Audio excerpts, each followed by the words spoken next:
It's funny. So we're recording this on January 5th, I guess, Tokyo time. Just since It's coming right after the previous one, yeah. Yeah, but figured we'd talk about some more kind of time-sensitive cultural news stuff. Yeah, so, especially with we started talking about the Cybertruck Trump bomber, right? Yeah. And I think we did mention the New Orleans attack as well. Yeah. As with the Luigi Mangione thing, like the news. I don't think we talked about Luigi at all, did we? Yeah. No, it hit like a weird time. Yeah, we just didn't talk about it much. Could talk about that as well. Yeah. But I think you said like you didn't really feel like you had anything like original. I don't have any. Yeah, it's nothing I have super. Yeah. I would say I have super insights or. I mean, like the only thing that really comes to mind is it is interesting that he's like celebrated culturally, I guess, right? Yeah, I mean we can see why, right? You can kind of. Yeah. I mean, it is one of those things where. Yeah, I mean, like. The culture hit a pretty unhealthy point if that's kind of happening and is being celebrated, I guess, right? Like, yeah. It certainly, I feel like in recent years there's been like a lot of news about like billionaires building like doomsday bunkers. Escape bunkers. Yeah. Or it's like, I wonder if they would survive as well as the hermit, right? Right. Yeah. If they'd be able to scavenge the society. Yeah, no, they'd. The future belongs to the hermit scavengers that just probably right. Live off the society. Well, they live off the the billionaire. Fuck, what's that thing? It's the idea that the reason that there are like preppers in human civilization. Yeah. Is not necessarily so that the preppers themselves survive, but so that the scavengers who like survive the apocalypse have be able to find those caches or whatever. Yeah, it's like how squirrels, they like hide acorns, right? But they forget where they hid the acorns like immediately, so they're just constantly like squirreling stuff away, but then never like return to they it. Did it? Yeah. And like, they probably eventually find an acorn that some other squirrel hid somewhere, right? So there's buildings will hold out forts somewhere, and then there's apparently accessing them. This is like a tangent off tangent, but there's this experiment where they like dumped a truckload of acorns in the field. Like instead of like planting them manually, they're just like let's let the squirrels plant them. Yeah. And it worked. Oh, it actually worked. Okay. Yeah. Like squirrels, made the pile disappear, and they planted the acorns. I heard this kind of like a natural removal device or removal company or whatever. Yeah. Strictly for biodegradable material, I suppose. I think there's like, if I remember right, there was some science fiction novel where like it's like the far future, and there's these like AI run cities that had kind of like ejected the people from them. Okay. So they're just like maintaining, they're just these like auto maintaining cities.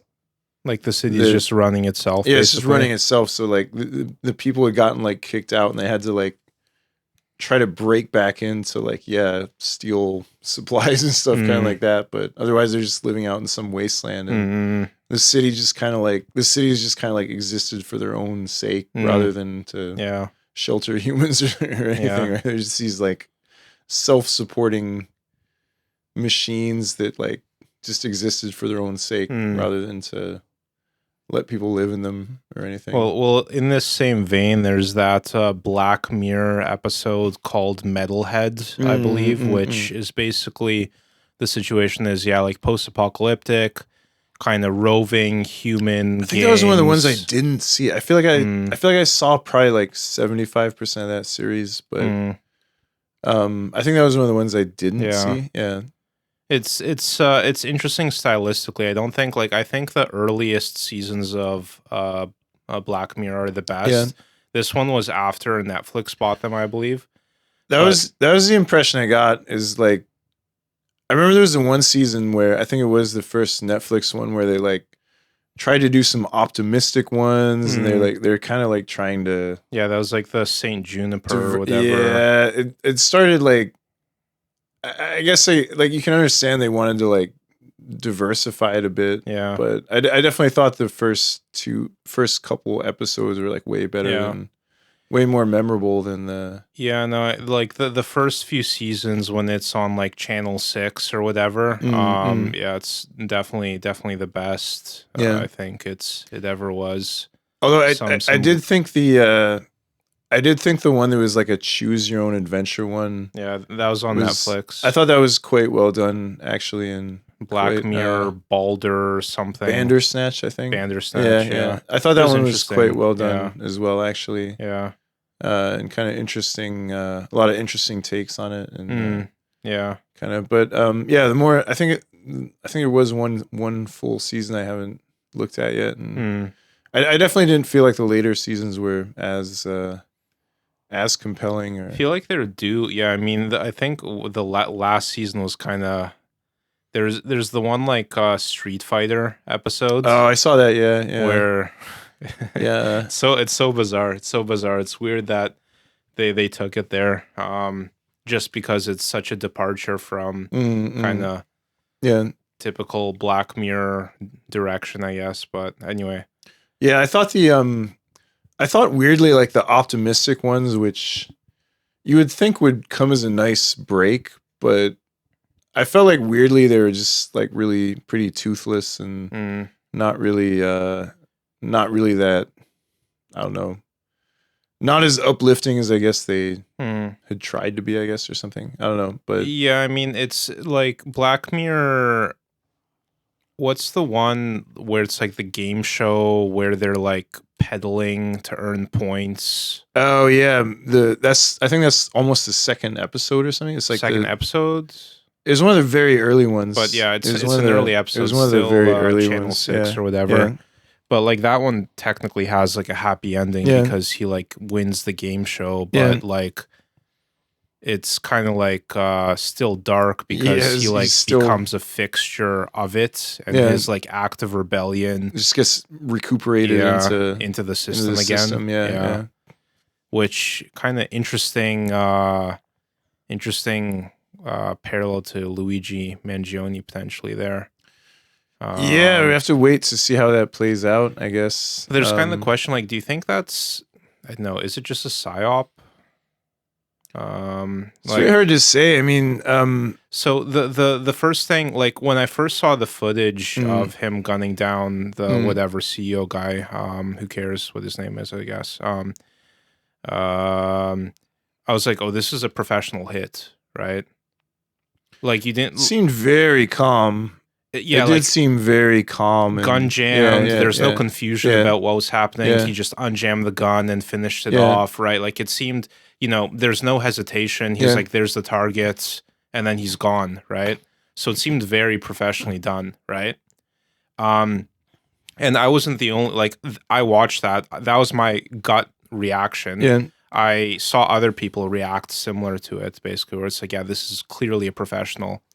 And what, he doesn't ditch the gun, and what, they find him a week later in Pennsylvania, and oh, here's the manifesto. Like, this reminds me of the Family Guy cutaway called they're like playing on like 24-hour mysteries, like reality TV trope of like, what was it, the first 24 or whatever. But like the Family Guy parody is 10-second mysteries, where it's like, hey, like there was a murder here. Did you see anything? And he's like, oh yeah, that was me. I killed him. Here's the gun, and here's the here's the getaway vehicle. Like, okay, yeah. Just too wraps easy. It up. Yeah. So that's what it felt like, where they find Luigi and McDonald's with everything, right? I suspect that, like, I guess like the Occam's razor take on that would be just that, like, he's just pretty much intended to get caught, right? Yeah. So Like he wanted to be discovered. Yeah. But then why would you try and get away in the first place, right? Like, why wouldn't you just sit down on the sidewalk and put your manifesto? I think I also kind of wonder about that. I mean, why wouldn't you live stream it, right? You'd think so, man. Yeah. And I think it does raise a lot of questions. I mean, I think he was maybe,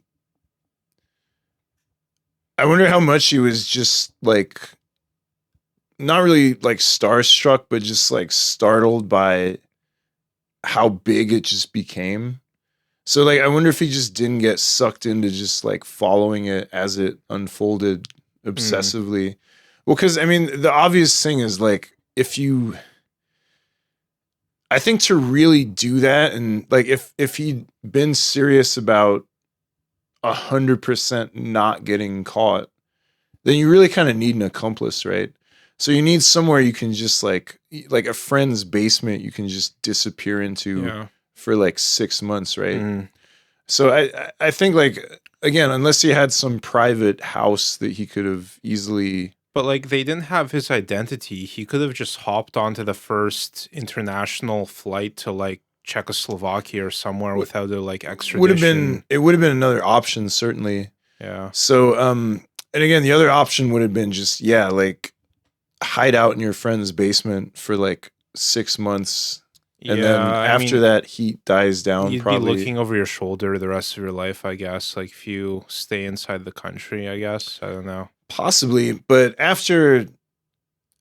certainly after 6 months to a year, it probably I think it's going to die down, man. Especially if you change your appearance, like grow a beard, shave your head or dye your hair, shave your eyebrows, or like certainly, get a tattoo, like just things that would change your appearance to the point where, and it probably wouldn't even really need plastic surgery. I mean, just enough to like be not looking like that. Right. I mean, realistically, all they had was like 1 or 2 photos or something. Well, right? and so that was another weird thing was like when in the first, 48 hours or whatever, and they're like, they have the few photos of him where like when they first identified him in the photos, they're like, it's clearly 2 different people in the photos that were circulated, whereas like, okay, they're both wearing a gray jacket, but the backpack is different and like the pockets are different. There's a lot of weird discrepancies. You can chalk that up to like confusion in the first, kind of initial search. The main thing that kind of stuck with me was the theory that the reason why the investigative effort was so strange, kind of in how it was, how it came across the news.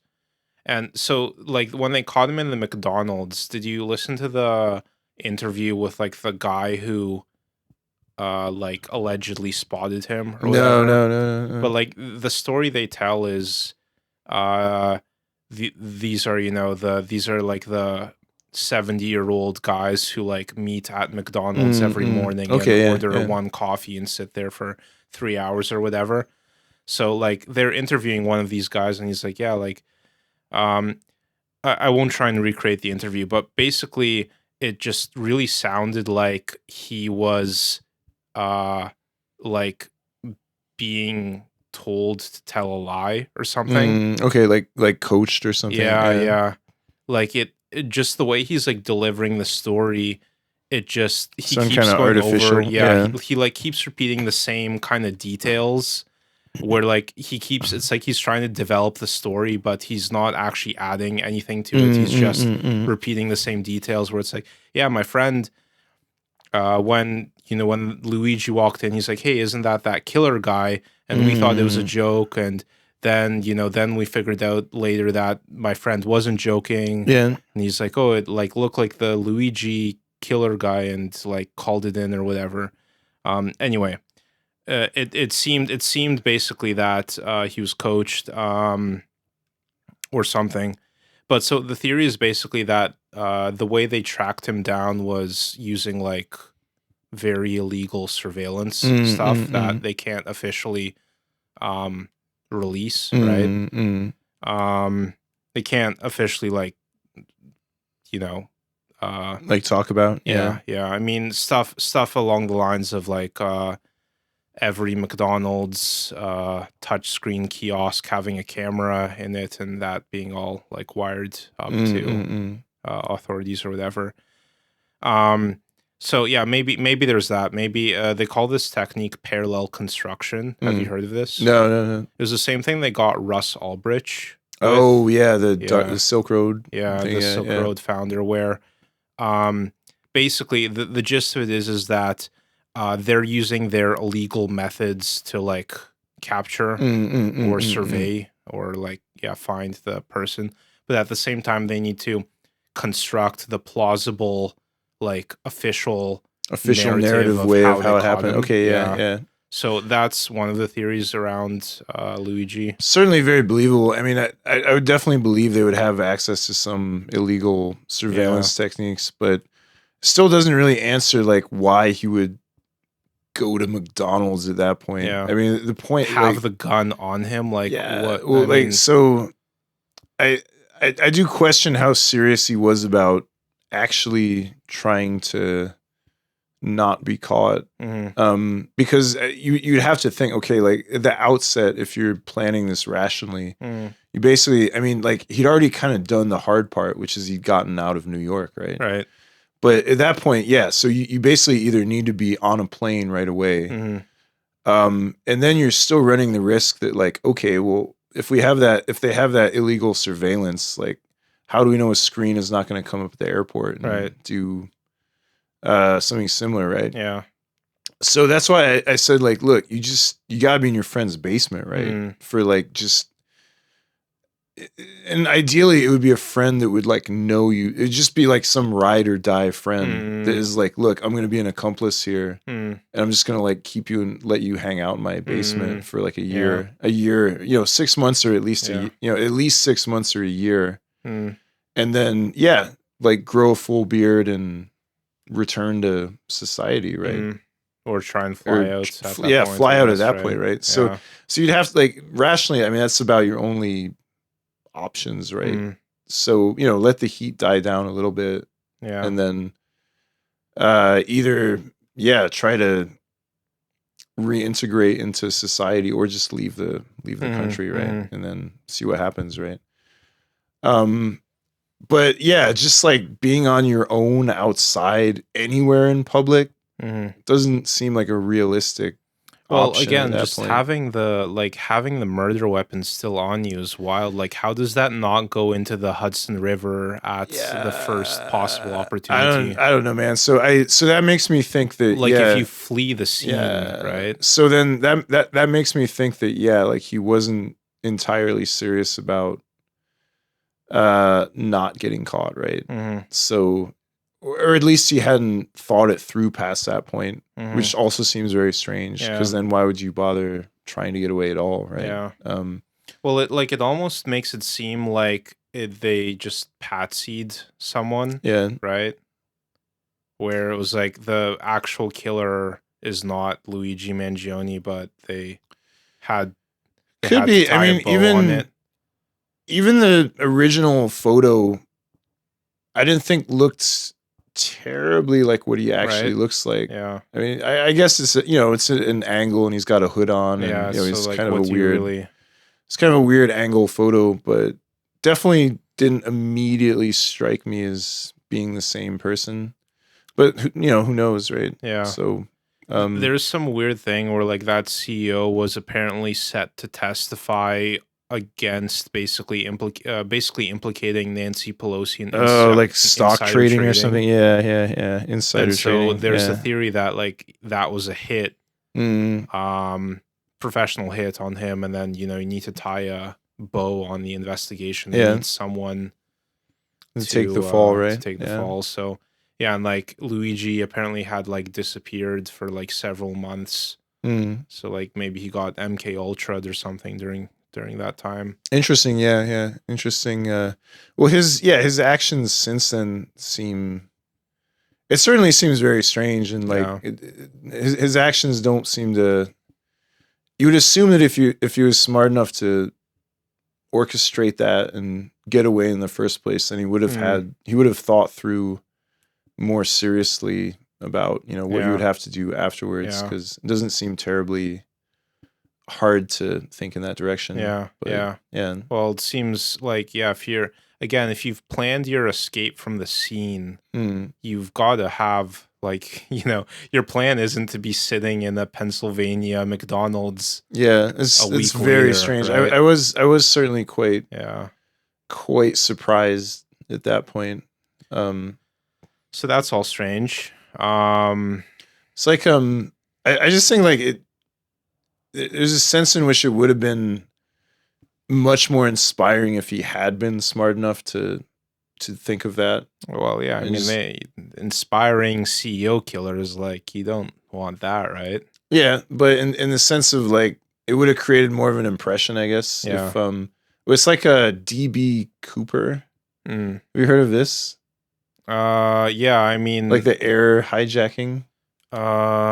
Is this the guy who like tried to do a barrel roll or whatever? Or is this no?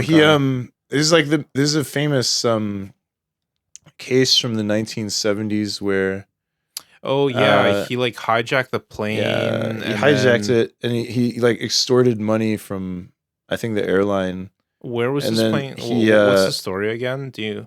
Well, it was like I think it was like the early 1970s. So again, like airport security basically did not seriously exist, right? No ID required. You just rock up and buy. You just rock up and buy a ticket, and you got like case full of weapons in the. So so there's no serious security, right? So he rocks up and he just on the day, like the plane's set to leave an hour or whatever. He just rocks up and buys a ticket. Flying where? I can't remember. I think it was like from domestic U.S. Yeah, it was like domestic U.S. Right. Okay. So it was something like he waits until the flight is in is like cruising altitude or something, and then he like very calmly just goes to the back and lets the cabin crew know that he has both a gun and a bomb. Just to be sure. Yeah, so he calmly, lets them know, and he's like, "Look, we're gonna have to land at the next closest airport, and then, like $1 million in cash is gonna be brought onto the plane. Everyone else is gonna get off, and then we're gonna become airborne again, right?" So I think that's what he did. So I think he grounded it, had the money then brought aboard. And again, he's using the gun to keep hostage. Like he keeps like one of the stewardesses hostage. But he's very polite. He's very calm. He's just like, "I'm sorry, but I'm going to need you to do this." Or her panties are soaked. Probably, right? Yeah. Well, yeah. I think she described him as like super super calm, polite, and just quite maintained, right? So yeah, if I remember right, that's what happened. So he made them ground the plane, made everyone else get off, and then apologies if I'm mixing up the story here, but so then they brought the million in cash on board, and then he made the plane take off again with just him, the pilot, and the hostage.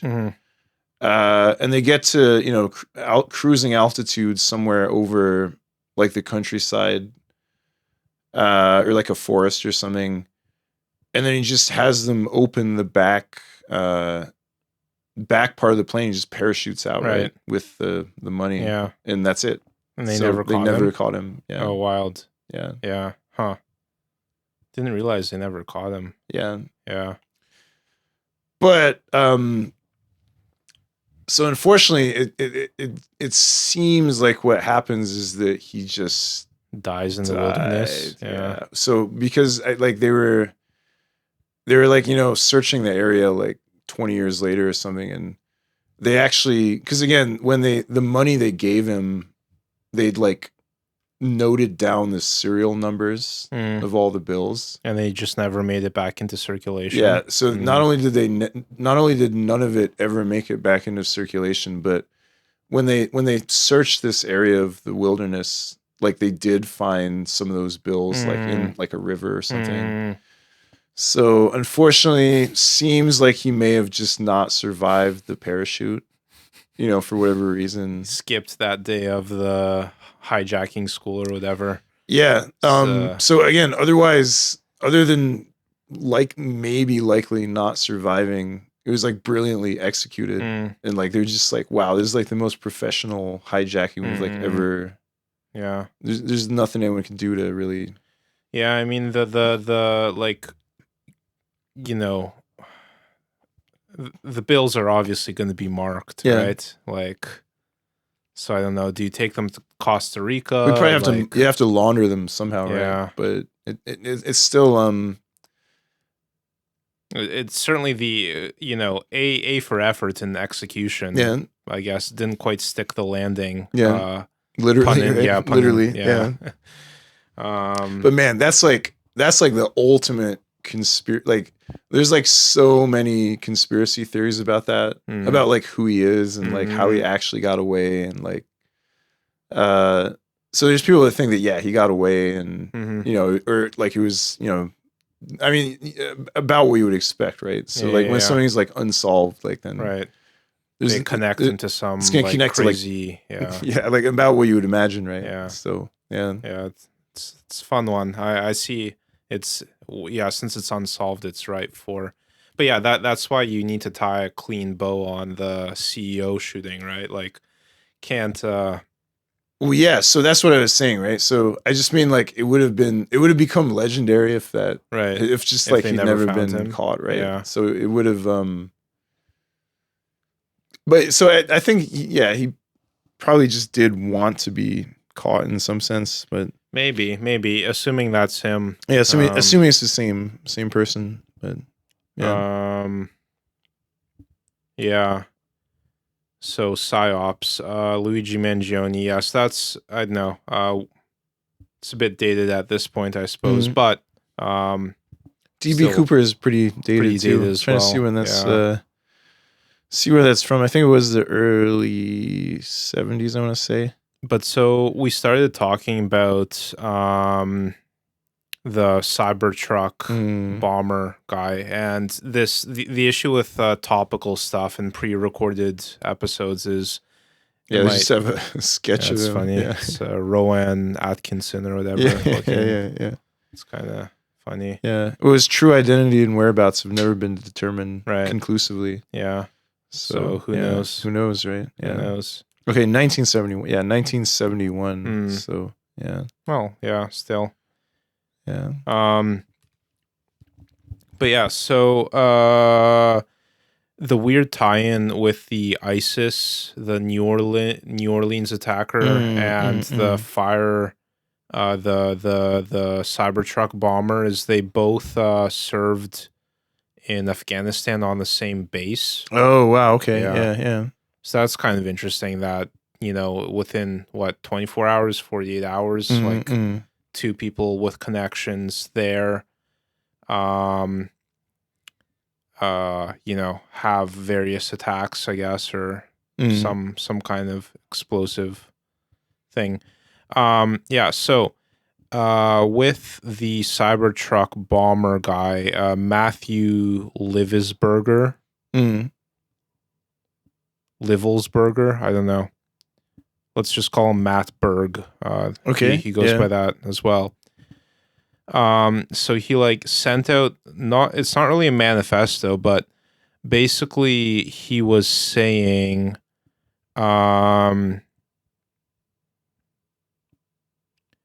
so he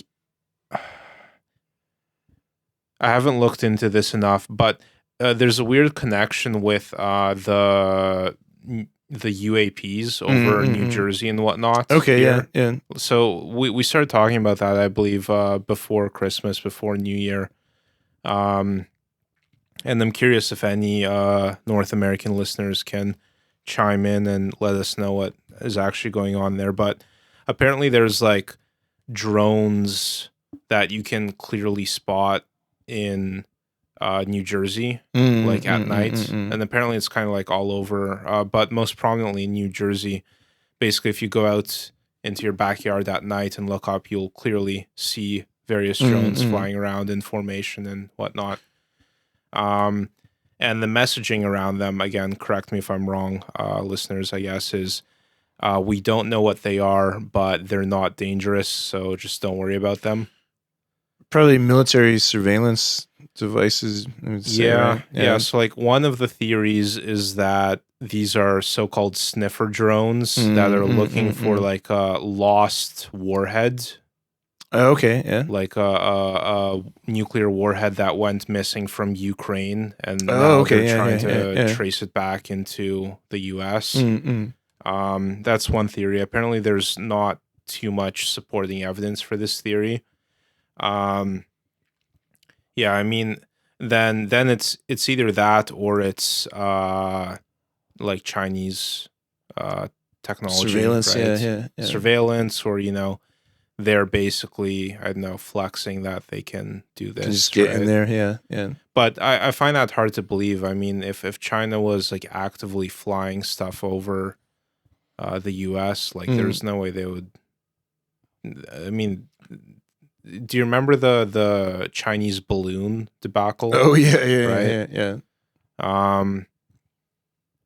Yeah, I mean, I find it hard to believe that there's stuff flying in U.S. airspace and the military doesn't know what it is. So yeah, probably, like, I think it probably is just U.S. technology, and they're doing something. Likely, yeah.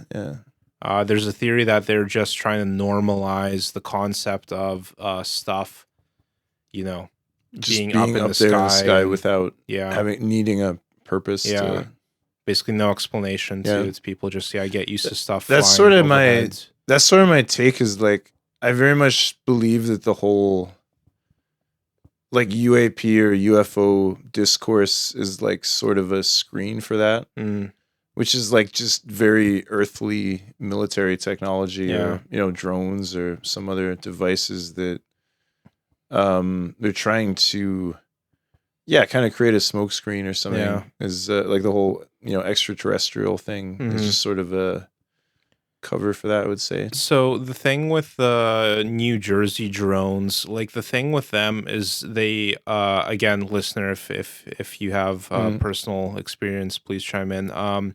But apparently they are drones in that you can hear the engines whirring, right? Like, they make a noise. So they have an actual engine you can hear. Yeah. And so, like, apparently the bizarre standout feature is that they're quite large. Like, some are apparently the size of like Suburban. Oh, okay, yeah. So large, heavy, and they have unusually long loitering time. Like, they seem to be able to stay up in the air for like hours, just hovering up there on end for hours. Yeah. Meanwhile, like, your average kind of entry level semi-pro kind of photography, videography drone, I believe, has basically 20 minutes of battery life, right? And that thing weighs like under a kilogram. Yeah.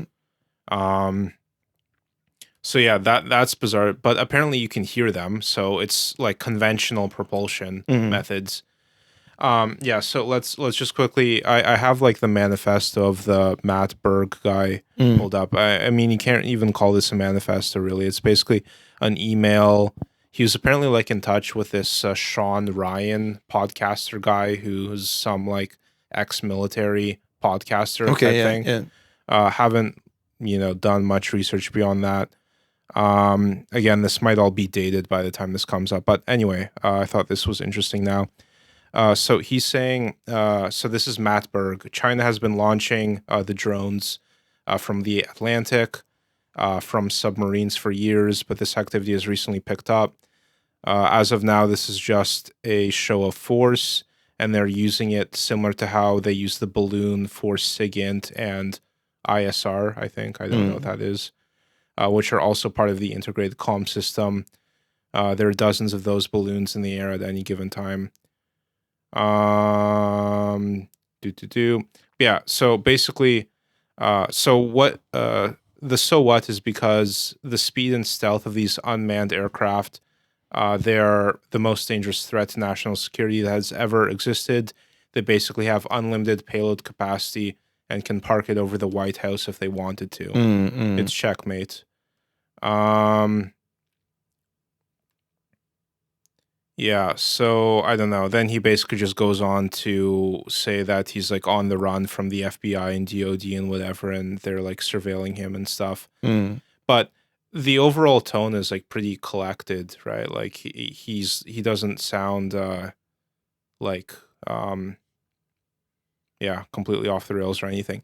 But anyway, so I again, I haven't looked into how this bombing actually played out, but apparently like his Cybertruck that he rented off Toro or whatever, like some car share site, detonates in front of Trump Tower in, can't remember where. And they pull his like unrecognizable charred remains from it. Was it just like randomly exploded or like what? No, it seemed to. Well, it's not clear. I don't know. I should have looked more closely into this particular story. I'm more interested in the UAP. Well, yeah, stuff. that's the more interesting angle, but that's what I would. Again, that's my first thought is that just any like extraterrestrial discourse is just like just the cover for military or something, military tech or research or stuff like that. Yeah. But so like there is an interesting thing where like they pull his unrecognizable charred remains from it, but they determine that he was already dead from a self-inflicted gunshot wound. Okay, so, yeah. You know, just classic self-inflicted gunshot wound, and then detonate my vehicle, I guess. It smells a bit of a hit as well, right? Like, yeah, it definitely has that feel, right? Yeah. But okay, so UAPs. So another thing that's been kind of going on in podcasts is this guy James Fox. He did the rounds on Rogan and a few other podcasts. His new documentary, The Program. Yeah, his name is James Fox. James Fox. Have you heard of him before? Not ringing a bell. No. He's been kind of banging the disclosure drum for like a few decades. Okay. Yeah. Now. He's done a few of these UAP documentaries. And some pretty interesting kind of stories from him. But so I watched The Program, and it's quite interesting if you like disclosure stuff. So recommendation to whoever likes that stuff, definitely do check it out. But just kind of in summary of what it is, he's basically interviewing kind of... There's kind of people on the side of the politics and legal side of things who claim that they are aware of government programs for like craft retrieval. Some basically say that they've seen with their own eyes like biological remains of non-human pilots of some of these aircrafts. And basically the picture the documentary is painting is that, like, you know, people in the government who have these clearances, who've seen these things, they're kind of like burdened with this information, right? Because you can't, like, they basically want disclosure to happen because it's kind of like hellish to like have this information but not be able to really go public with it. And I mean, if you try and tell someone about it, like, you can't, basically, right? Like, no one's going to believe you until you show the evidence to them, right? Yeah. And you can't really show the evidence to them because they don't have the clearance for it, right? So, I mean, unless you're trying to, like, what's the word? What's it when you try and, like, smuggle information out of, like, security? Exfiltrate? Yeah. Exfiltrate, yeah. Unless you're like trying to exfiltrate classified documents, like there's basically nothing you can do to show proof. So you're like, well, I've seen it with my own eyes, but yeah, obviously you're not going to believe it until you've seen it with yours. Yeah. But I can't show it to you. So it's a kind of like it's Yeah. not a good place to be in, right? And so now we're living in a time where there are official like Congress inquiries on UAPs happening, UFOs, UAPs, whatever. And they are actually like calling people to testify in front of Congress who basically claim that like, yeah, I can show you this stuff. Like if you can get me into again, there's some term, but it's like basically like a government computer facility. It's like not connected to anything, but it has like its own database. And basically they're saying like, yeah, if you ask me to testify and if you can get me in to access this, I have the clearance to like show you all this stuff, right?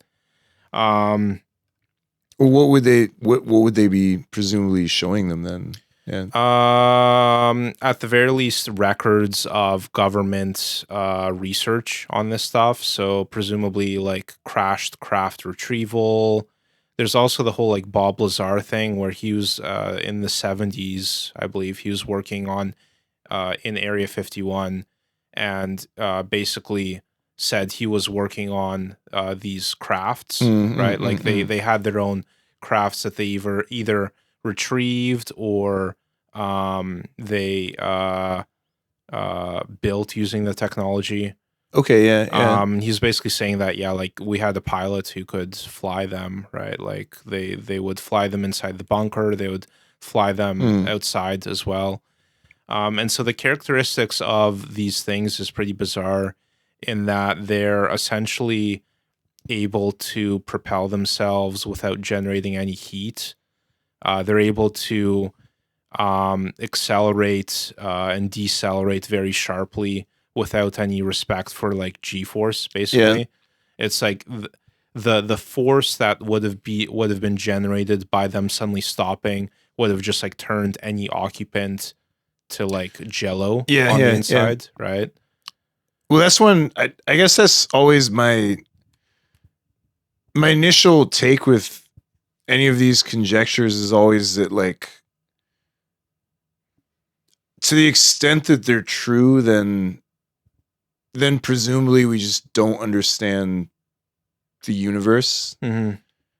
Because, like, I think there's a lot of like I guess just like the classic, like, I don't know, like X-Files idea of there being, you know, like extraterrestrial pilots and stuff, and like I mean all of this kind of stuff suggests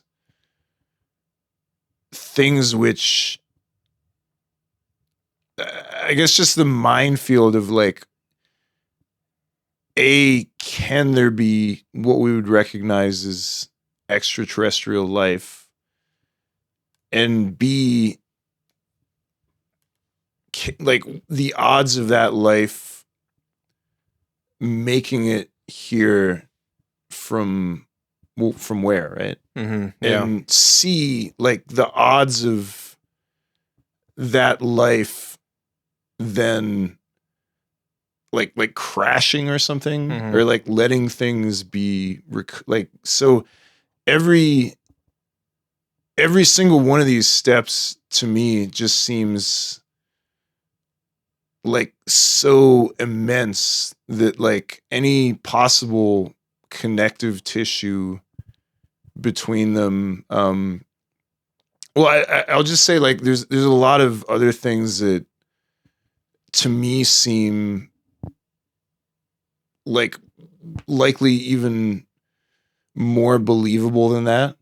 So like I think I would probably have an easier time of believing that, I don't know, it's like, you know, human craft from the future, like time traveling human craft or something. Just possible, yeah. So I mean, that's even, and I think there was like some Michael Crichton book where they discover a supposed alien spaceship underwater, and it turns out to be a human one from the future.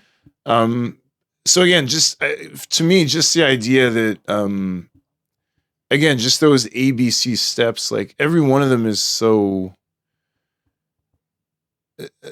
seems to require such a leap of things which contradicts everything we seemingly know about the universe, Yeah. right? So, okay, so you're starting from a premise. Okay, so there's craft that can seemingly violate the laws of physics. Yeah. I mean, this is well observed, basically. Well, sure. So, I mean, like, that's so much so that we have video of it, yeah, right? so that's, I guess that's the only thing that we can. So we're starting with something like that. Mm-hmm. And if that's your starting point, then yeah, you have to generate some sort of hypothesis to even conceptualize it, I guess. But again, just using Occam's razor for me means like starting from the premise that, okay, this is like some field of human activity, Mm-hmm. which for whatever reason we just don't understand. Mm-hmm. Is it an entirely secret field of contemporary human technology that seemingly is, light years in advance of anything we could? Yeah. But so the thing is, it's been around since the 70s or 80s, basically. Like, one of the guys in the documentary is an Air Force pilot who was active in the 80s, and he basically details an encounter of, along the lines of the Tic Tac encounter, the Nimitz encounter. Basically, he's flying a jet, and he sees this thing that's, just not following the laws of physics, right? But so he's there just to say that this is not like a, past 2 decades phenomena. This is like a past, 4 or 5 decade phenomena. Yeah. Well, I think there's reports that he's going back even to like the 50s and earlier, if I remember right. Even sort of like World War II, I think there were some strange reports of like the kind of widespread cultural narrative around it is tied to nuclear stuff. Like Roswell was which is considered, the most recent kind of contemporary revival of this was post World War II, with the idea of basically that once humans detonated nuclear arms, that whatever extraterrestrials started to take interest in Earth.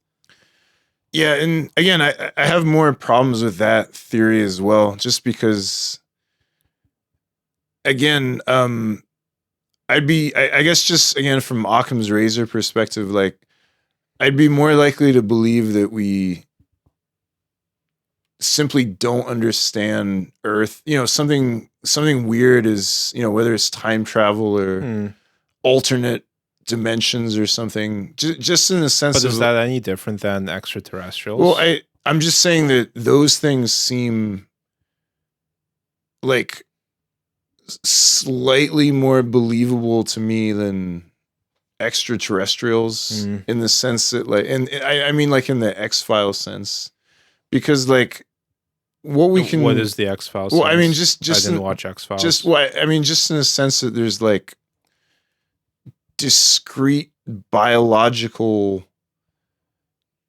as we understand the term, life forms that are acting in organized ways and have like built machines to come here.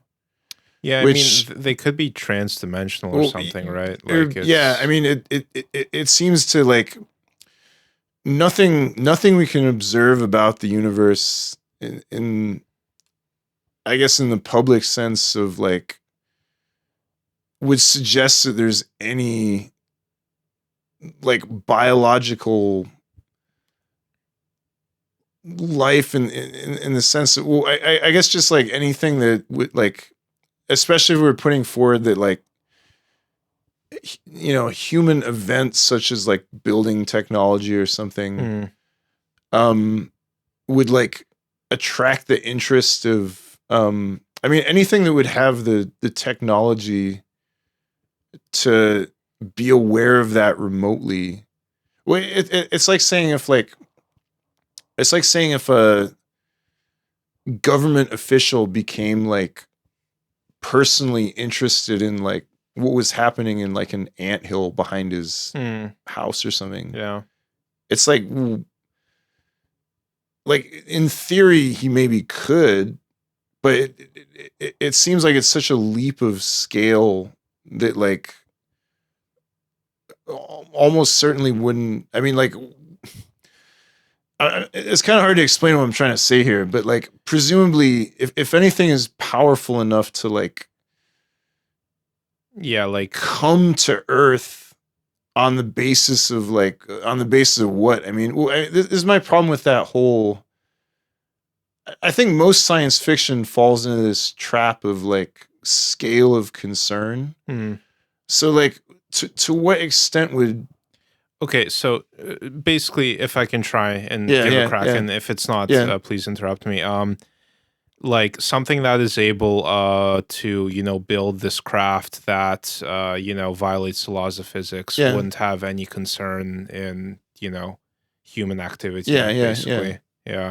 Well, that's kind of the first. So that's the first, I guess, cut of Occam's razor. Yeah. Once you've even assuming that something like this could exist, and again, like the universe doesn't seem to suggest that it can.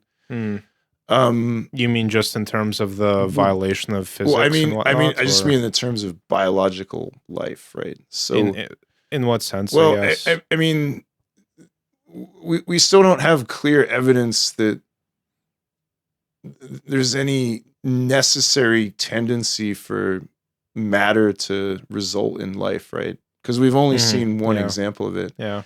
So the other problem that always gets into this is like what I call this civilization problem, and I'm sure like someone. I always feel like I'm sure some scientist or someone must have put this in better terms, but though.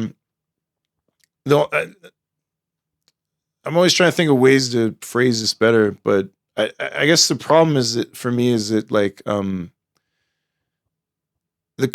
we always tend to frame the concept of organized activity in like civilizational terms, but the problem is that like the idea of there being a civilization is kind of like is kind of incoherent outside of us, right?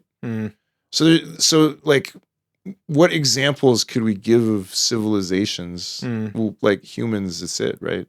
Like certain phases of humans, and people could say, well, okay, like ants are organized, but they're not really a civilization, right? So, so anytime we're positing like civilizational or like organized extraterrestrial activity, I guess,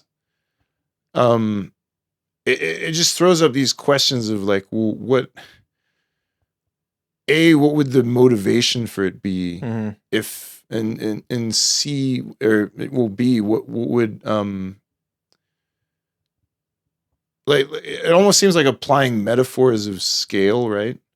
So it's like, again, we're even conceptualizing these things in terms of like aircraft. So we're saying, oh, these are like extraterrestrial, I don't know, aircraft or starcraft. But I mean, that's part of the reason why it's UAP now. Yeah, well, yeah. So you're seeing something, but like, what are these craft? Right? And so presumably, UAP is just unidentified aerial phenomena, right? Like so, it's no longer a flying object. So what is it? So I think that throws up a lot of, like, is it like a sentient craft or something? These are good questions, yeah. But I mean, I don't see. I guess I just don't see how it like I don't know, it collides with any of the propositions, right? Well, I'm just saying that, like, again, the universe from the field of public observation, like space telescopes and Hubble kind of stuff, and like, doesn't seem to suggest that the universe tends towards life, because we've never observed it, right? I mean, I don't know. Like, I'm not sure if I agree with that. I mean, like, so it hasn't, like, now basically so for the longest time we couldn't really see planets, right? We could see galaxies, we could maybe see stars, we could maybe look at the composition of the star, the size. And now in the past few years we've started being able to identify planets, basically. and we started to be able to identify planets within the so-called Goldilocks zone, Yeah. right? And now we've discovered that planets in the Goldilocks zone are not rare by any stretch of the imagination, right? Like there's millions of these planets about. Whether or not there's life on them, of course, like we just have no idea, right? And there's also the fact that, you know, these are millions of light years away. And so like any data we're seeing now is in the past at this point. Well, right? the real crux for me comes for like just that leap from so the only data we really have is we know that the universe is capable of creating life because we have Earth, right? Yeah. But is it inclined to do so? And that's I think that leap from it's possible, but in practice, is it likely? So we really have no because we have no other examples of it, right? So, well, not yet. Right? So there's no. But I still don't understand where this collides with UAPs, though, right? I mean, okay, yeah. So it. Well, I'm just saying that for me, like let's say it's very rare. Okay, so, but it happened once, and you know, theoretically, could have happened another time. Theoretically, right? But again, that's still another leap that we haven't. Well, I mean, we haven't even yet. Yeah. So again, even if we found like little cells on Mars or something, which we have, I believe, that would be confirmed biological life. So, yeah. I mean, not. Okay. I don't know about living. Let me see if I can pull this up. Okay. Yeah, it's a bit of a confirmed signs of life on Mars. I'm pretty sure this is one of the things we like recently. Is this just like amino acids though, or is this like? It's a good question. I mean, okay, so I know we found water on Mars, right? Yeah, that's been confirmed. Yeah. Trying to see. I don't know if I'll be able to pull this up in the real time. No conclusive. First hit is no conclusive evidence has been. So again, like, are there maybe like certain acid chains or something? Well, sure. I mean, you know, they have them on asteroids. They have them on. Yeah, but it's not technically life in the sense that we would like consider it, right? Yeah.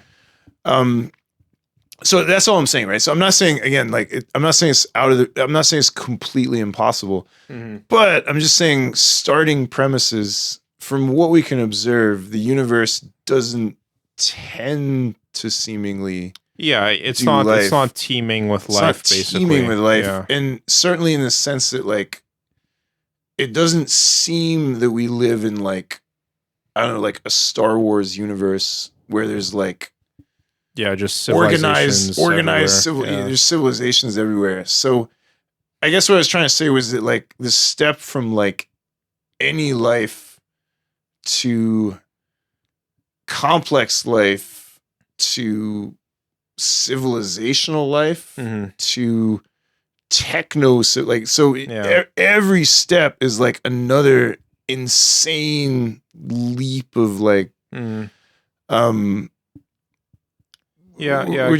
rolling the odds further and further and further, and like so.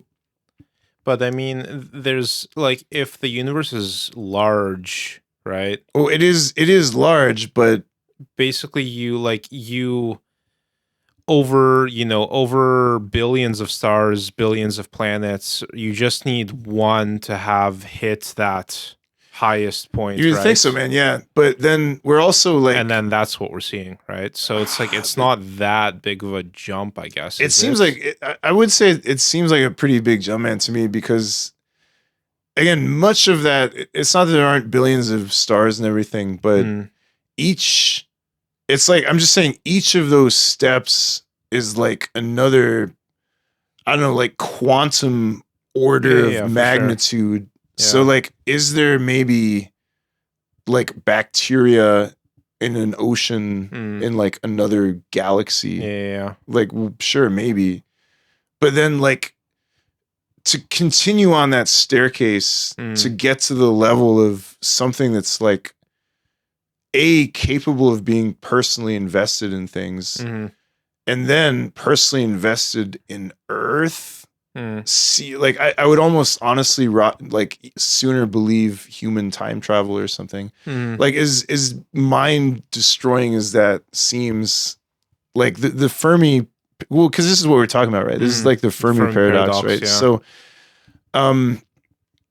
I think the overcoming of the Fermi paradox for me is harder to believe than, like, I don't know, future human literal fucking time travel or something. Yeah. Which again, I can't even get my head around that. But the Fermi paradox being getting up to that many steps in the staircase. Yeah. Like, okay, like step 1, amino acids to, like, I don't know, little cells in the ocean. Yeah.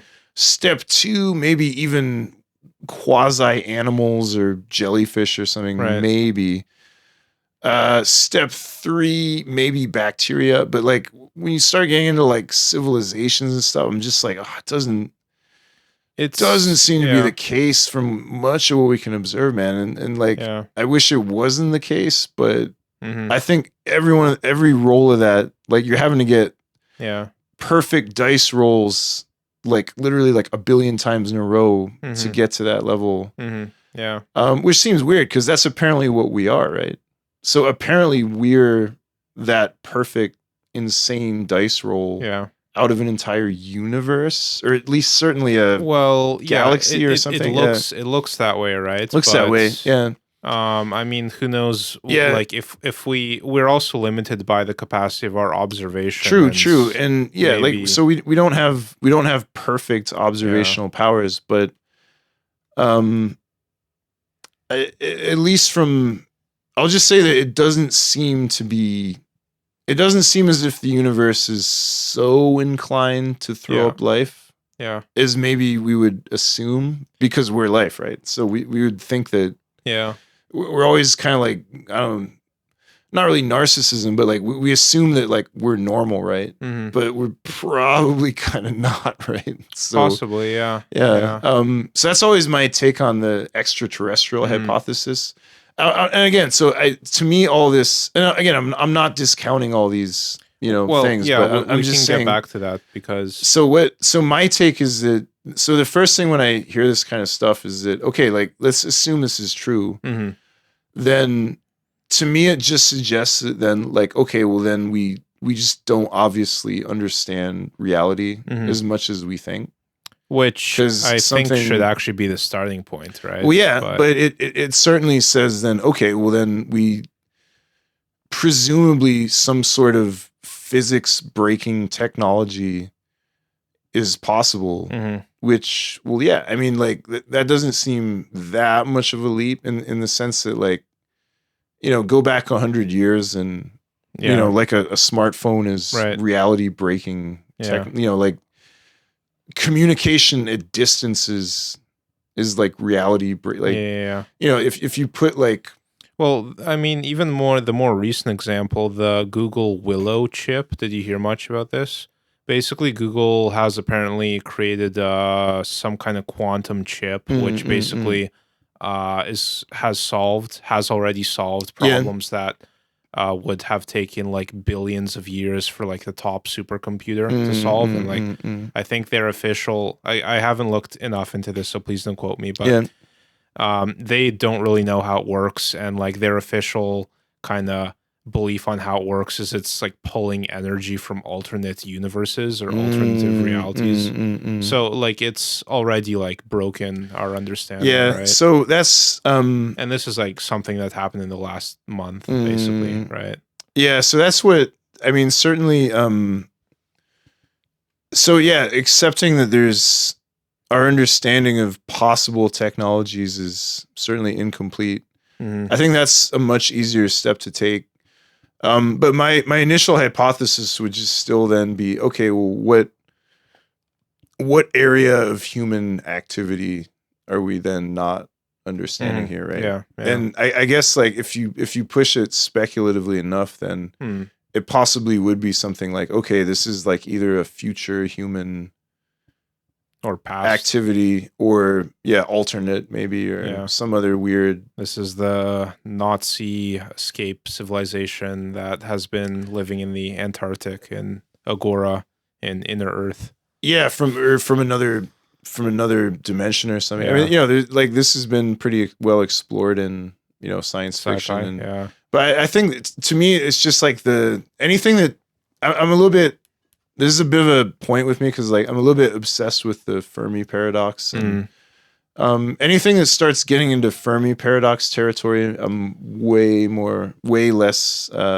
Yeah, I mean, I kind of like it. It just seems ultimately a bit besides the point. I mean, it's a great question. And Fermi paradox is certainly real. Yeah. But going back to just like the documentary, the program, and trying to maybe wrap a bow on this since we're a bit over here already. I think the main thing is just that, like, you know, they don't make any claims as to the origin or purpose of these craft or beings. Yeah, or they're just pointing them out, right? Yeah. I mean, they exist. We have even like digital recording of them. Apparently, like airline pilots, basically any airline pilot will have a story about seeing stuff like this. We have, you know, pretty decent iPhone footage of near collisions with them from airplanes. There's like even the characteristics of the craft is pretty consistent. It's a lot of like saucer shaped stuff. And the common feature is there's basically like no rivets. Like it's all It's metal. just continuous surface. Yeah, just continuous surface, and maybe there's some like divots and kind of like features on it. But basically, yeah, just kind of classic flying saucer type stuff. But they don't necessarily like travel flat. Like they're sometimes banked at weird angles. Just like stopping at impossible angles and zipping around. Well, it's more so, I mean, just that it's not the like cartoon depiction of the saucer that's like always flat relative to the Earth. Like they kind of like fly sometimes at an sideways angle or something for like it's not immediately clear why they do that. Or but yeah, like the common features of the sort of smooth metal common reports around how they handle and fly, basically.